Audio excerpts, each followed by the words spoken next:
4 เดือนสิงหาที่จะถึงเนี่ยก็จะมี งานเปิดบูธกิจกรรมหมู่บ้านรักษาศีล 5หมู่วัดประชารัฐแล้วก็หน่วยอบรมประชาชนประจำตำบลจะเอามาจัดกิจกรรมเป็นตัวแทนของจังหวัดเชียงรายถึงหมดเอามาจัดที่วัดมงคลวัดอะไรอย่างก็วัด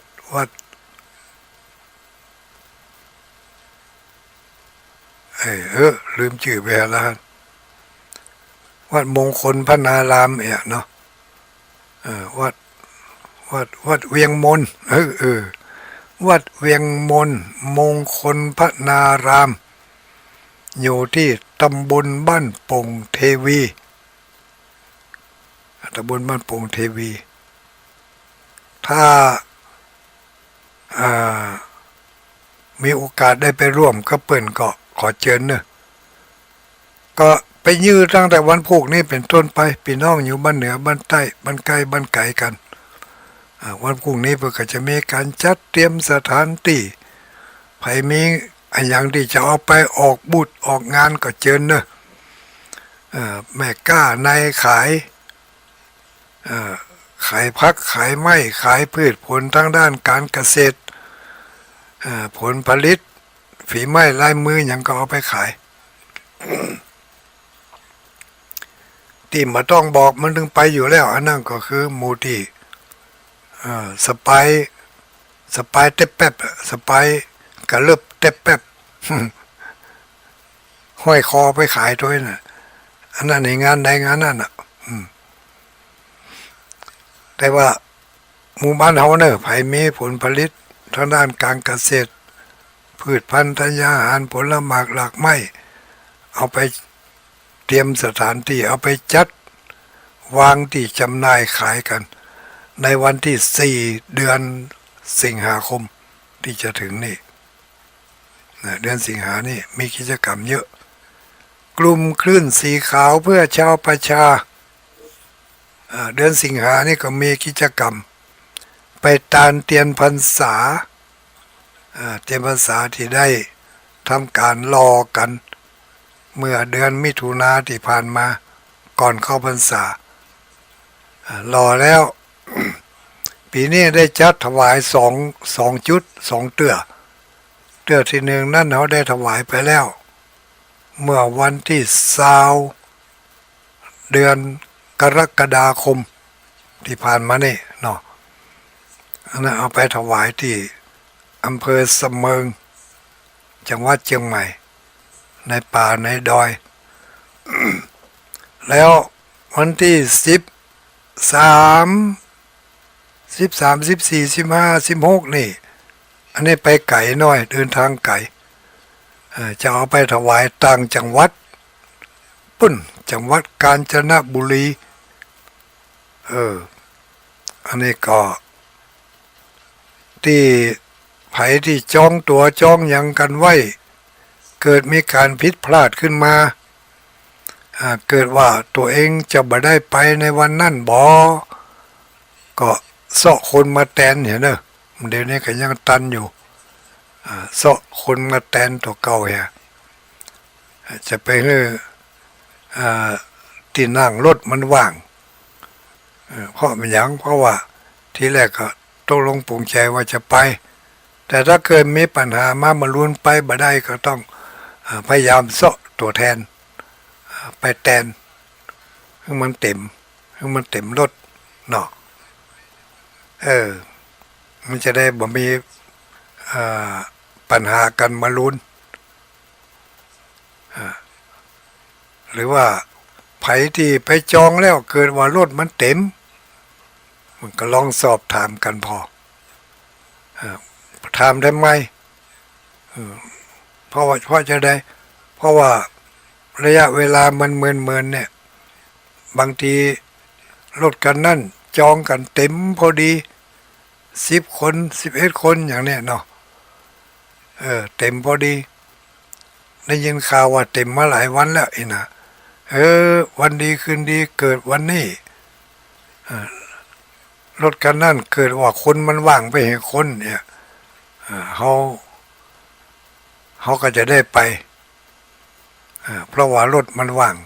มันหายไปคนมีความจำเป็นจะต้องสละสิทธิ์อันนี้ก็ต้องมันถามผู้ที่อยากจะไปร่วมกับเปิ้นการเดินทางข้างนี้ได้บุญมากได้บุญหลายมากน้อยเพียงใดปีแล้วหมู่ที่ไปถวายเตียนที่ทางภาคอีสานก็คงจะได้รับความประทับตาประทับใจถึงกิจกรรมต่างๆที่ไม่ได้ไปร่วมงานกับเปิ้นเนาะทุลุงดอยยังไม่ได้ไปกับเปิ้นยังเกิดความปิติยินดีที่หันพี่น้องศรัทธาญาติโยมมีความศรัทธาเลื่อมใสและน้อมจิตน้อมใจไปถวายเป็นหมู่เป็นคณะ อันนี้ได้ยินข่าวถ้าอาจารย์บรรยงพระครูอภิวัตรที่แรกเพิ่นจะเกียมรถไป30 กันมาเดี๋ยวนี้เกินไปแล้วเนี่ยจะบาฮับเนอก็อินดูจองรถกันเต็มหมดแล้วเดี๋ยวนี้ขอไปตัวแหมกันเถอะเนี่ยเนาะจะบอกว่าโอ้มาได้เบอไปโอ้ก็อินดูเนาะตัดข้อมสินเปียงกันก็มาเดี๋ยวนี้เพิ่มมาทำลายกันแล้วเนี่ยเนาะจาก30 กันก็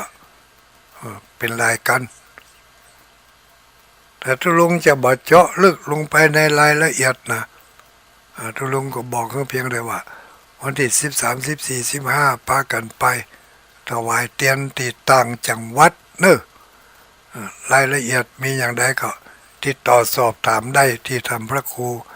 อภิวัฒนวิกรมเนาะ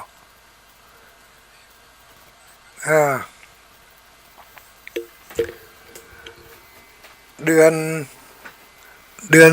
นกรกฎาเสี่ยงวันนี้วันพุธนี้ก็เป็นเดือนสิงหา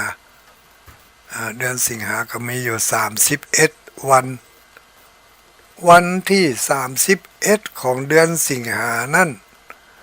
ตรงกับวันเดือน12ออก7 ค่ำโอ้แถมเดือนหนึ่งเต็มเนาะวันที่31เดือนสิงหาเป็นเดือน12ออก7 ค่ำพร่ำว่าเป็นวันเสาร์โนปีนี้ต่างวัดม่อนจอมพอจะได้ทำบุญถวายทานสังฆทานปีที่แล้วเนี่ยเขาทานสลากกับพัดปีนี้ทานสังฆทานปีหน้าก็ทานสังฆทาน2 ปีแล้วก็ไปทานสลากปีหนึ่งถ้ามาอันจารีตหินห้อยจะหายไปจะบ่ฮู้จักสลากปีนี้ทานสังฆทานก็ทำบุญประจำปีเนาะปุ่นเดือน12ออก7 ค่ำยังเหมือนอยู่ให้ฟังได้เผื่อบางคนถามลูกปีนี้วัดม่อนทานสลากก็บอกกันต่อไปเนะบอกกันว่ากันมาเดี๋ยวนี้ทำหน้าที่แทนตุลุงวัดห้างต่ำค่ำคืนวันนี้บ่ถูกอกบ่ถูกใจบ่ถูกอารมณ์ก็ขอสุมาอภัยกับผู้ที่เพิ่นได้ยินได้ฟังมาบริหารเวลาขอขอบคุณขอบใจกับทางสถานีวิทยุท้องถิ่นทั่วไทยทั่วภาคเหนือที่รับสัญญาณจากคลื่นสีขาวมีสถานีวิทยุดอยหมอกเรดิโอ93 103.50 เมกะเฮิรตซ์เวียงป่าเป้า สถานีวิทยุแม่ขจานโมเดิร์นเรดิโอ94.50แม่ขจานโมเดิร์นสถานีวิทยุที่ญาติโยมฟังอยู่ในเวลานี้ท่านี้อย่างบล่ำบเหลือบ่หัวเนอะมาได้จดชื่อเอาไว้จะว่าไปก็กลัวพิษกลัวพลาดก็เป็นอันว่าญาติโยมได้ฟังสถานีใดตุลุงก็ขอขอบคุณขอบใจกับเจ้าของสถานีวิทยุแห่งนี้ทุกที่ทุกแห่งทุกอำเภอทุกตำบลจังหวัดเนาะก็ฝากความคิดถึงคิดถึงหาอะไรอินดูสงสารผู้ที่เพิ่นประสบภัยน้ำนองน้ำท่วมก็ขอให้กลับเข้าสู่สภาพปกติโดยเร็วไวบุญกุศลก้ำจูอุดหนุนขอให้ความเลวร้ายทั้งหลายได้กลับเข้าสู่ภาวะปกติโดยเร็วไวเนาะพี่น้องที่อยู่ชายแดนทั้งภาคอีสานมีปัญหาเกี่ยวกับชายแดนก็ขอให้กลับเข้าสู่ภาวะปกติโดยเร็วไวจะได้มีความชื่นอกชื่นใจพี่น้องศรัทธาญาติโยม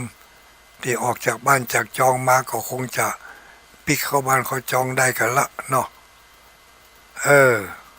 ความทุกข์เกิดขึ้นในทุกเรื่องที่มันผิดปกติก็เป็นความทุกข์เนาะเอาละคืนวันนี้ถ้าจะรับสายเจ้าน้อยเฮ้ย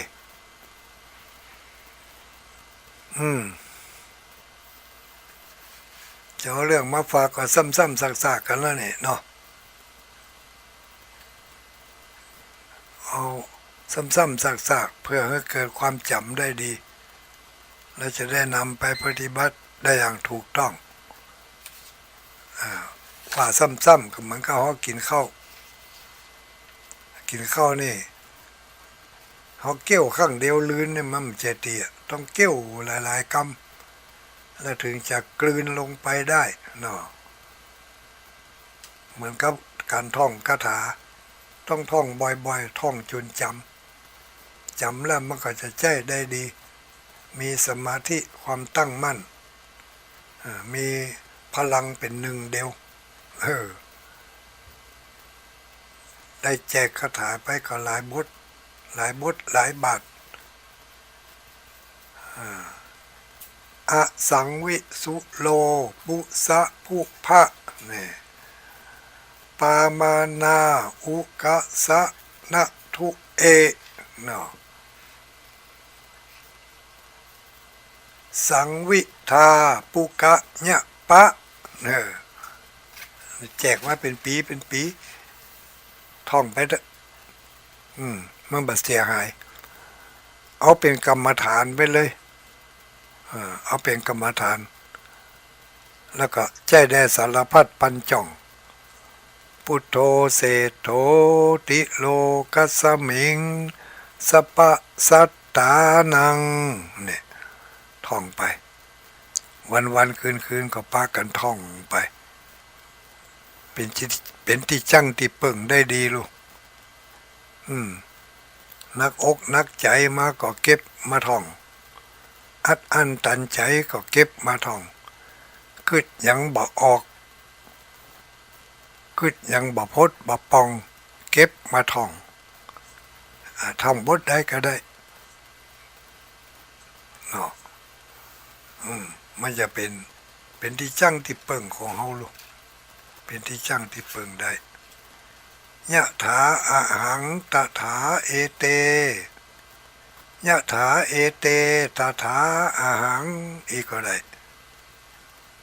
ยะถาอะหังตถาเอเตเข้ามาได้เลย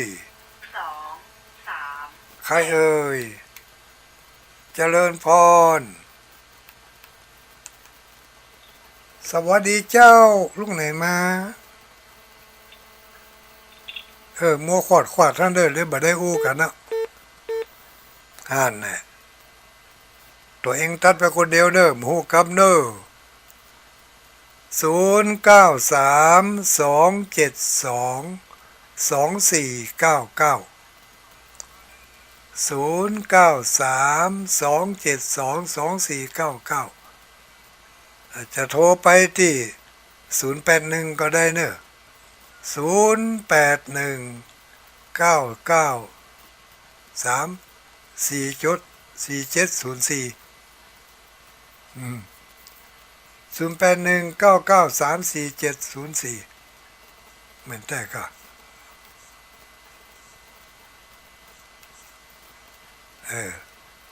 แล้วก็เบอร์ที่ถ้าจะโทรมาที่ตุลุงดอยก็093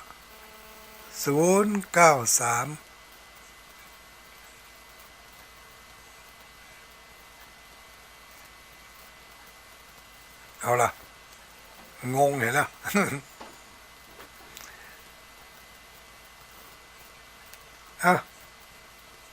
เบอร์ตุลุงดอยเนอะที่ว่ามักกูเตือนน่ะลืมไปแล้วฮัน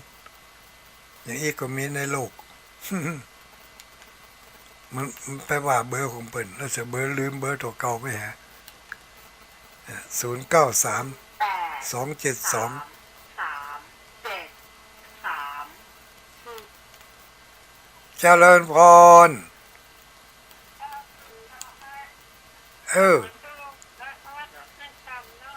ฮะวันนี้มาเป็นตัวแทนเปิ่น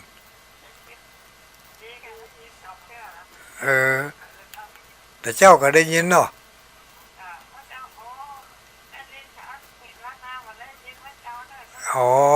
แดนดินถิ่นล้านนานี่มาเจ้าบ่ได้รับเนาะ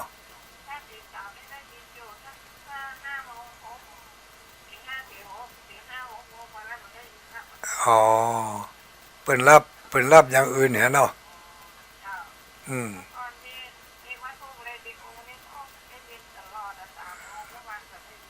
อ๋อ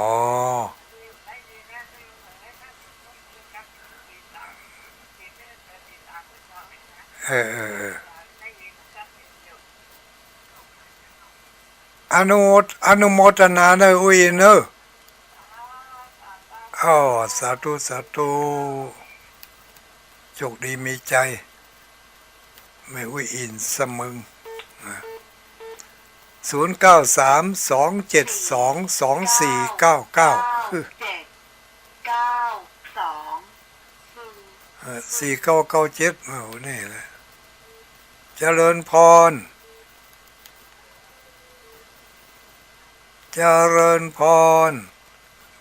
โทรศัพท์มันลวนไปหน่อย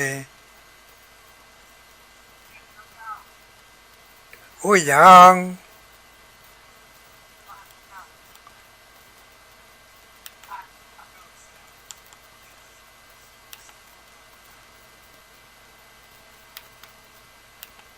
โทรศัพท์มันลวนเว้ย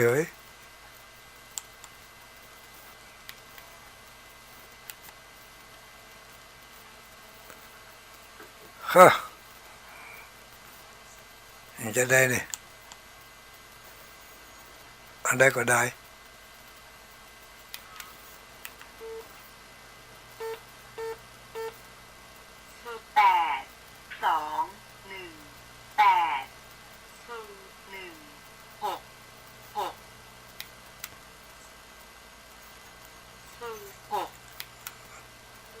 เจริญพร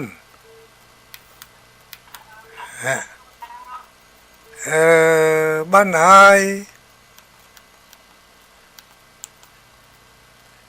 อุ้ยอยู่ไหนยังดักปิ้ง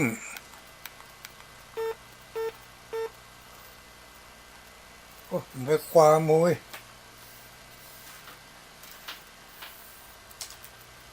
มันเป็นสั่งให้เลยโทรศัพท์เลย08484142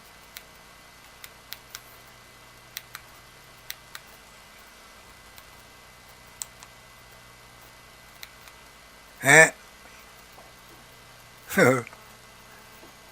มันเป็นกันเหรอกะนี่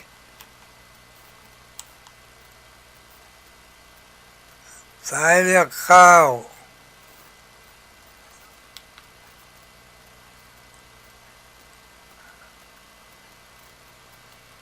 แม่อุ้ยที่ไหนเนี่ยแม่อุ้ยเมืองเป้ากะ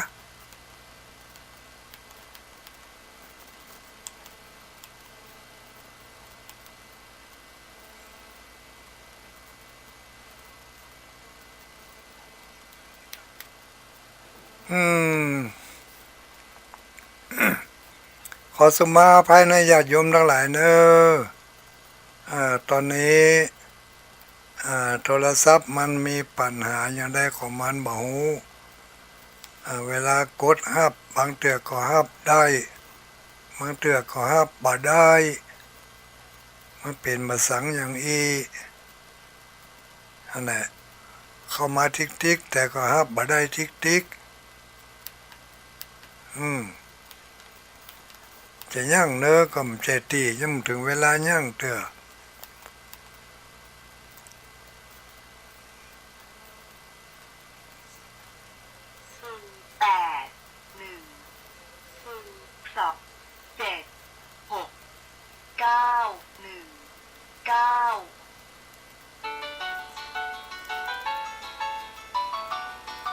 ลองให้มันนี่พอให้กำก่อนเนาะ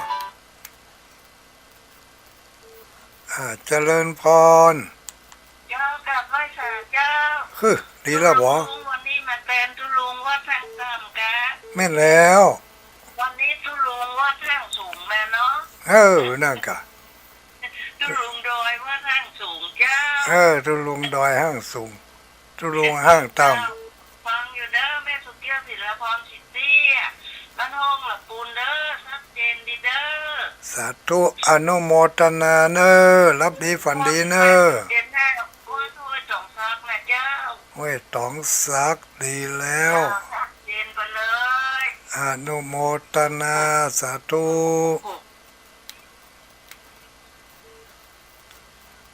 เจริญพรไหว้สาใครเอ่ยแม่คำนอนมาดินดำแม่คำนอนดินดำแจ้ซ้อนชัดเจนดีดินดำมาเจ้าที่ผ่านมานี่ออกอยู่ผมได้ฟังกับนี่แต่ไปไหนวะนี่อ๋อติดเตอะหายดีแล้วกะปกติแล้วกะไปหาหมอมันปกติเลยจ้ะ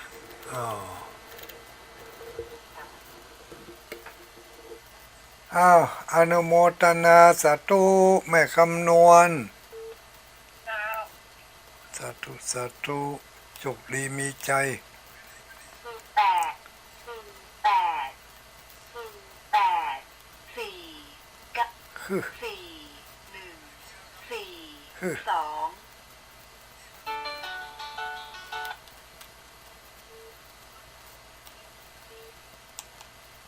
เจริญพ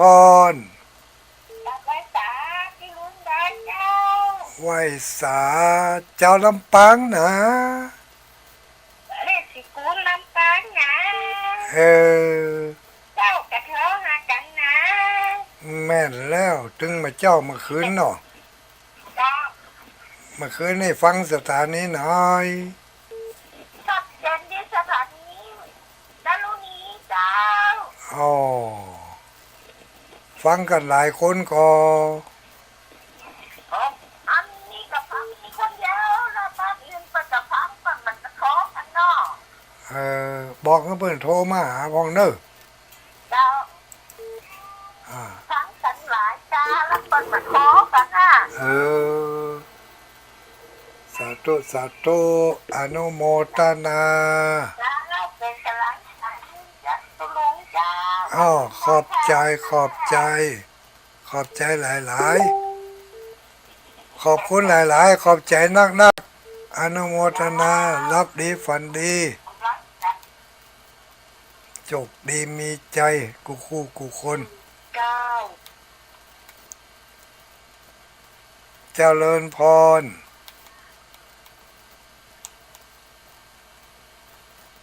สวัสดีเนอะอุ้ยอัน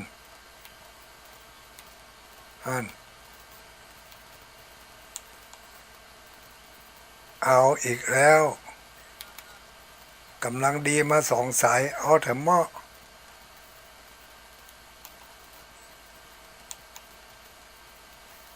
ดักปิ้งไปเลยว่ามาเลย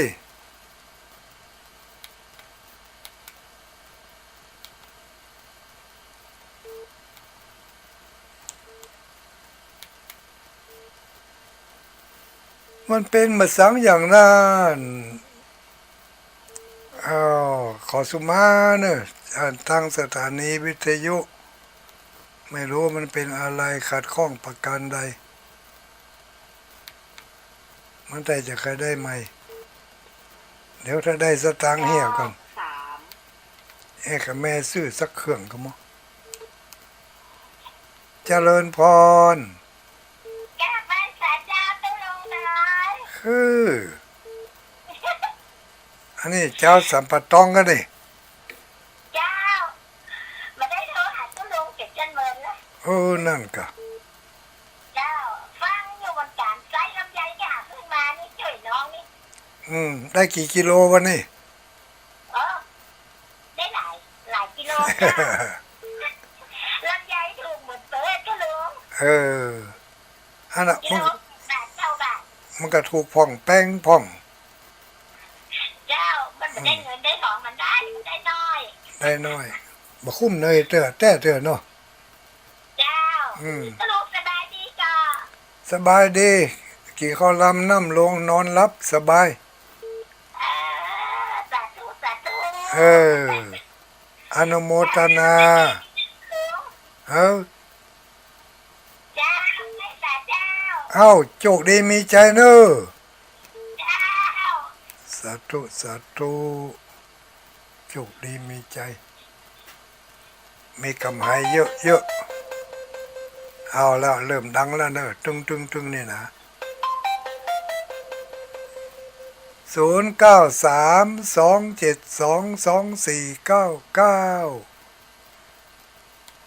ถ้ามันดังตุงแล้วก็ลำบากกันเนอะญาติโยมหน่วยความจำโทรศัพท์เต็มคือเต็มแล้วบอ0932722499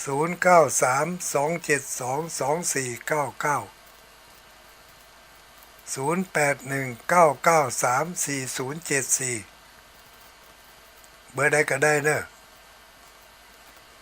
0819934074หรือ0932722499 9319เจริญพร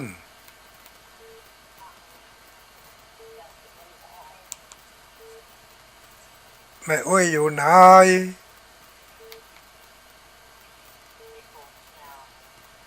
แม่อ้ยโบกกะ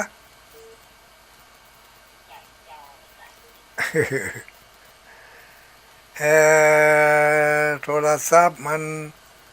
ดังก่อยไปหน่อยเฮ้ยชัดเจนดีก่ออุ้ยชัดเจนดีอุ้ยอยู่บ้านไหน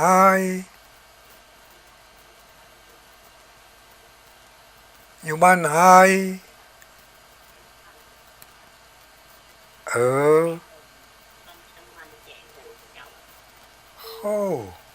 ก้อยเนาะก็นั่นนะก็ตั้งมันบอกออกคนละมันบอกออกอันวิทยุสกรรมมันดังก่อยในโทรศัพท์ของตุลุงดอยเนี่ยชัดเจนดีเนาะสาธุอนุโมทนาเนอะเว้ยเนอะวันหน้าวันตาถ้ามันดีก็อู้กันทำไมดังๆเนาะ นี่มันบัดดังเลยมันได้จะกลัวฝนตกห้ำมัน รับดีฝันดีนะเว้ยเนอะอ้าวโชคดีมีใจหลับดีฝันดี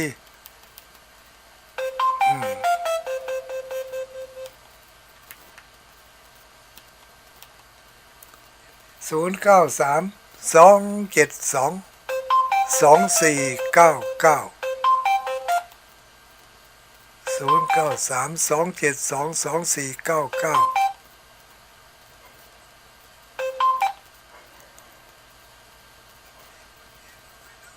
เอาโทรเข้ามาเนอะแจ้งผลการรับฟังดังพ่องก็ขอสุมาอภัย ฮั่น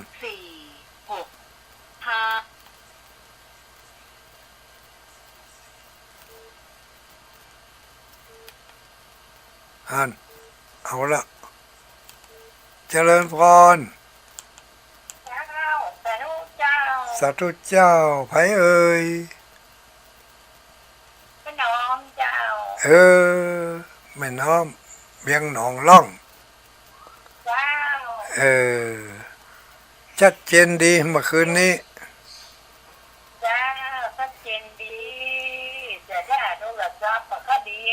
แม่นแล้วมันได้จะรู้พ่องเสียพ่องยังเจ้ามันนะกะมันเท่ามันแก่มานะเดี๋ยวก็แข่งลุขาลุพ่องอนุโมทนาสาธุจกดีมีใจเนอมันได้จะอย่างคนฮับเนี่ยนี่ อย่างคนโทรหุ่มหูก็เดี๋ยวก็อันนั้นลุเดี๋ยวก็อันนี้เสียเดี๋ยวก็เสียงบดีวะเดี๋ยวก็สัญญาณบดีวะอย่างนั้นอ่ะไว้สาเจ้าฮะแม่นแล้วมันโทรศัพท์เป็นแต่โทรศัพท์ตัว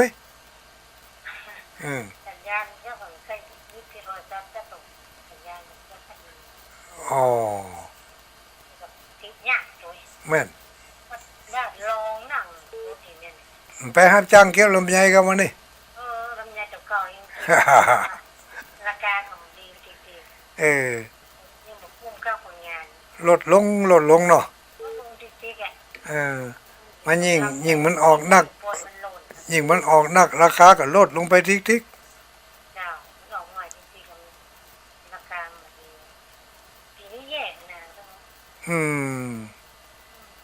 มัน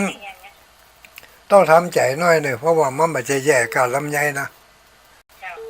อย่างอื่นมันก็แย่ไปด้วยเหมือนกันหมด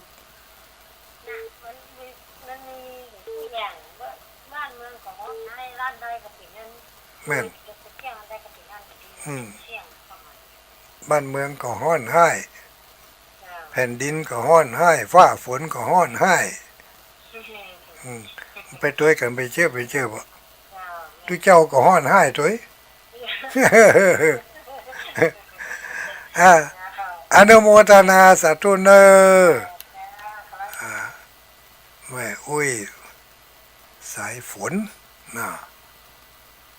0932722499ไปที่โทรแล้วมาได้ฮับไปน้อยโอ้น้อยใจเนอะมีข้อความที่ไม่ได้รับเมนี128 คนมันใจกับตัวเก่าคนเดียวเนอะ128 คนกันนี่ฮั่นเอาธรรมะเจริญพรไผเอ่ยอ๋อแม่อุ้ยปานนี้น้ำมาท่วมครับปีนี่ท่านบังเนี่ยจะท่วมกำละเกือบจะท่วมอ่ะเกือบจะท่วมอ่ะน้ำตาลท่วมสักกำท่วมสักกำบุญกำบุญจูอยู่เนาะแม่นกะมันตันตุลุงก่อนนะกันแล้วก็เลยบุญกำบุญจูอ่ะแม่นบุญกำบุญจูบุญกุศลปก อ่ตึดตึดหนุนไว้เมื่อมาถึงเนาะเจ้าเจ้าเจ้าเจ้าเออกำลังใจให้ตุ้งกันเด้อเอ้าขอบคุณขอบใจหลายๆเนอะมาเดี๋ยวนี้ไปฟังปุ้นมันตาเรลิโอพุ่นนะเจ้าอ๋อหมดเวลาอันหมดเวลาพุทธบาทหมดเวลานะเปิดหมดเวลากี่โมง8 โมงครึ่งอะอัน9 โมง9:45เดี๋ยวนี้49เจ้าหมดไปตะกี้นี่ก็อัน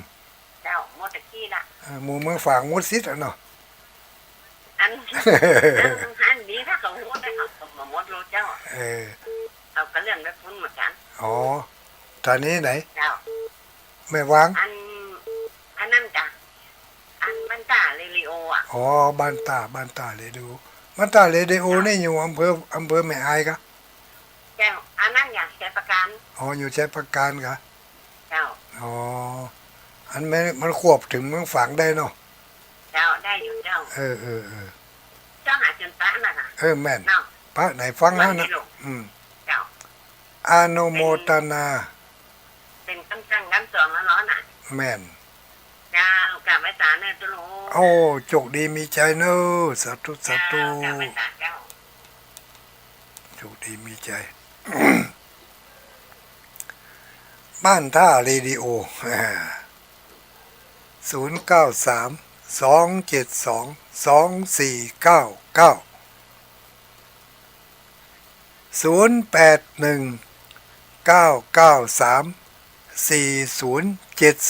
อ้าวเบอร์ใดก็ได้เนอะเบอร์ใดก็ได้เปิดรับแล้วโห่มบอกเบอร์โทรเปิดไปเลยก็คืนนี้เนอะ2 เบอร์นะคืนต่อไปเบอร์เดียวเนอะเจริญพรไผอุ้ยพรกะบัรับเจอกันนี่วัดฝ่ายหินเปิดตลอดบัรับเนาะ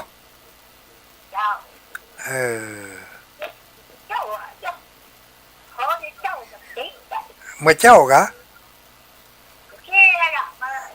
อ๋อมันไปติดโทรศัพท์ดีพ่องบ่ดีพ่อง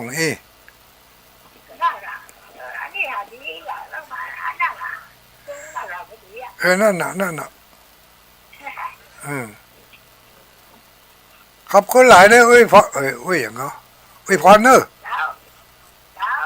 สาธุพรบานล่องงัวแดงสันกำแพงเจียงใหม่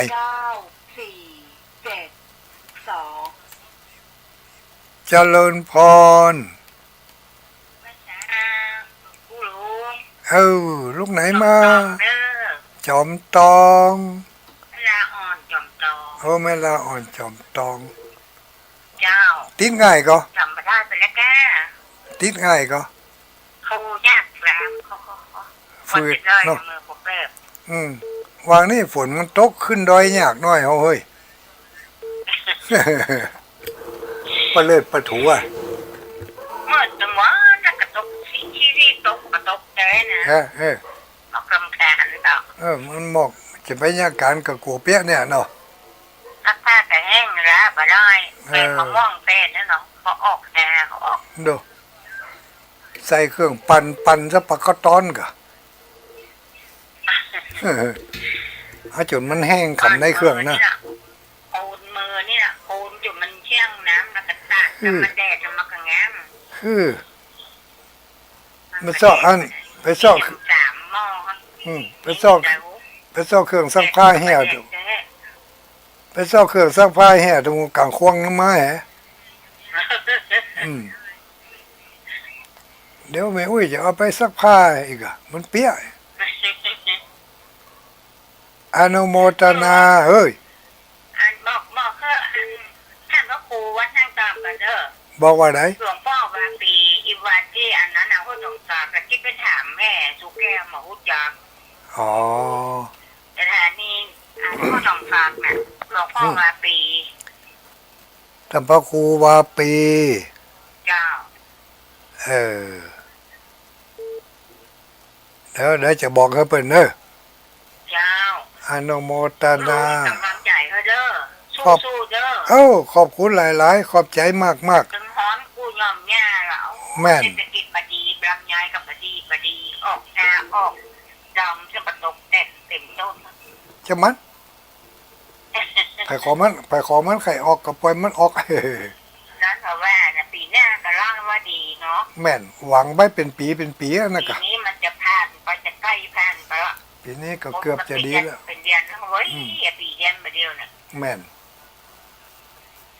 7 วันก็ได้สัปดาห์ละสบายดี กินข้าวล้ำน้ำลงนอนรับแอวดี